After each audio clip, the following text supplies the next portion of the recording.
Bonjour, je m'appelle Magali et je suis diététicienne. Bonjour, je m'appelle Lauriane et je suis tabacologue. Et aujourd'hui, on va vous parler de la prise de poids quand on arrête de fumer et comment l'éviter. Est-ce que c'est vrai qu'on prend du poids quand on arrête de fumer? Parfois beaucoup, parfois moins, ça dépend. Et le fait d'arrêter de fumer va faire que cette personne va essayer de remplacer la cigarette par aussi la nourriture.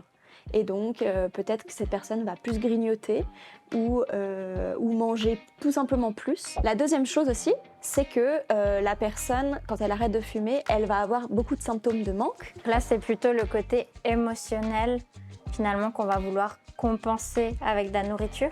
C'est ça en fait, c'est le manque de nicotine qui fait qu'on va plus manger. Et bien évidemment, il y a plein de solutions, il y a plein de conseils qu'on peut donner lorsqu'une personne veut arrêter de fumer. En moyenne, combien de kilos on peut s'attendre à prendre plus ou moins quand on arrête de fumer? Alors, il y a pas mal d'idées reçues par rapport à ça, notamment le fait que si on arrête de fumer, on va forcément prendre 10 kilos ou 20 kilos. Ça, c'est faux, c'est pas vrai. Ça peut arriver, bien évidemment, mais ça reste pas la majorité, loin de là. En moyenne, la personne va prendre 5 kilos. Ça veut dire que certaines personnes vont prendre moins ou pas du tout de poids, ou il y a même des personnes qui perdent du poids en arrêtant de fumer. Déjà, j'aimerais revenir sur ce que tu as dit, tu as parlé du plaisir, et ça, je pense que c'est important de se rappeler aussi qu'on mange pas seulement pour perdre du poids ou ne pas en prendre, qu'au-delà du poids, c'est plus une question de se nourrir, c'est un besoin physiologique, mais que le but aussi, c'est de se faire plaisir, donc de trouver ce juste milieu. Et je pense qu'une clé qui peut s'appliquer à tout le monde, finalement, qu'une personne soit fumeuse ou non fumeuse, c'est vraiment de se reconnecter à ses sensations alimentaires. Parce que c'est vrai qu'aujourd'hui, on est tous un peu déconnectés de notre corps, où finalement, on a partout des informations sur comment se nourrir, on a des tentations partout, à tout moment, on a cette abondance de nourriture qui est présente et on se pose finalement pas souvent la question: est-ce que j'ai faim ou pas? Est-ce que là, j'ai vraiment besoin de me nourrir? Est-ce que j'ai plutôt une envie? Et donc, comme un premier conseil, ce serait déjà d'apprendre à se reconnecter dans son corps à cette sensation de faim, vraiment un besoin physiologique qu'on peut ressentir avec différents signaux. Et aussi la satiété, qui est donc le signe qui nous dit que voilà, on a suffisamment mangé. Donc ça, ce serait un premier conseil.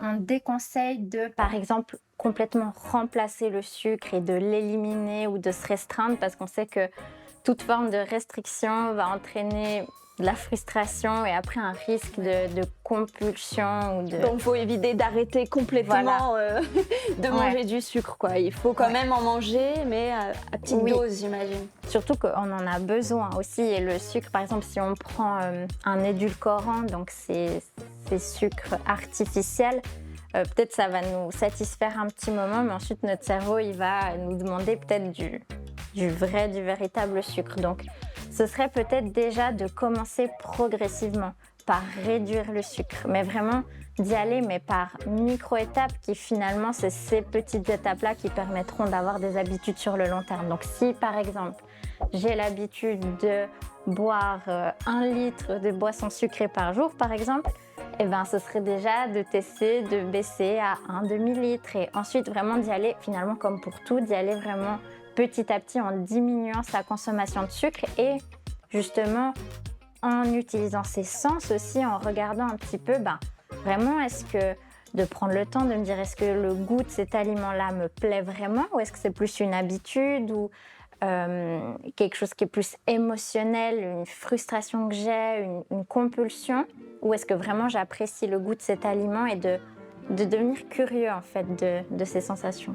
Du coup, est-ce que par exemple manger plutôt un fruit, c'est mieux ou ça change rien puisque c'est de toute façon du sucre Alors c'est vrai que de favoriser des aliments plutôt naturels et bruts, voilà, un fruit brut qui n'est pas transformé, qui contiendra aussi des fibres, des vitamines qu'on va mettre un peu plus de temps à manger, à croquer, à mâcher, ce sera de toute façon bénéfique à sa santé, à son énergie, à sa vitalité, qu'un bonbon, par exemple, qui ne contient pas grand-chose d'intéressant pour le corps. Donc oui, se tourner vers des aliments bruts comme les fruits, mais ça peut être aussi des féculents, des farines nature, par exemple juste une tranche de pain, quitte à même rajouter quelques carrés de chocolat sur son pain plutôt que d'acheter un pain au chocolat qui est déjà tout fait avec plein d'additifs. Donc voilà, favoriser tout ce qui est le moins transformé possible.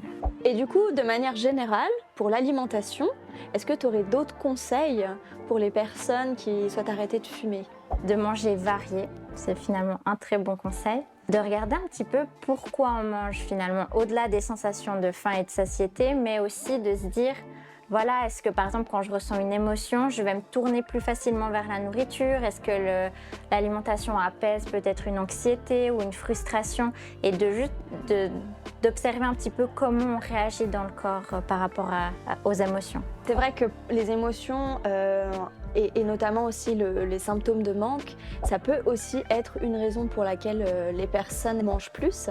Et c'est vrai qu'à ce moment-là, si en arrêtant de fumer, vous vous rendez compte par exemple que vous allez tout d'un coup manger énormément, avoir des très fortes envies de sucrer, et puis que ça devient incontrôlable ou pratiquement incontrôlable, ça peut aussi être une information importante pour vous, dans le sens où ça peut être lié à un manque de nicotine qui est tellement intense que du coup on n'arrive pas à gérer ça seul. Et c'est là où les substituts nicotiniques, ça peut vraiment aider.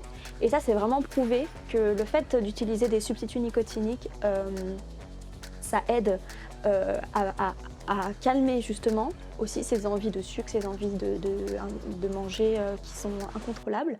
Et du coup, ça réduit aussi le risque de prendre du poids. Et en plus des aliments et des substituts, j'imagine qu'on peut aussi encourager des nouvelles habitudes par exemple, à l'activité physique ou sportive. Oui, totalement. Alors, c'est vrai qu'arrêter de fumer, ça veut dire aussi parfois essayer des nouvelles choses et puis changer un petit peu ses habitudes quotidiennes. Et notamment, en effet, encourager à bouger en fait. Sans dire de faire du sport parce qu'on n'a pas forcément le temps ou parce qu'on n'aime pas forcément ça, mais d'essayer de bouger au maximum. Essayer de prendre les escaliers au lieu de prendre l'ascenseur, essayer de sortir du bus un arrêt plus tôt et puis de faire le dernier arrêt à pied, ou simplement le week-end essayer quand on voit des amis ou quoi, de se dire on va marcher 1 heure et puis après on va boire un café. Donc voilà, c'est changer un petit peu ces petites choses pour essayer de bouger et de rester actif. Et n'hésitez pas à vous faire accompagner par un ou une tabacologue, un diététicien ou une diététicienne ou autre professionnel de santé.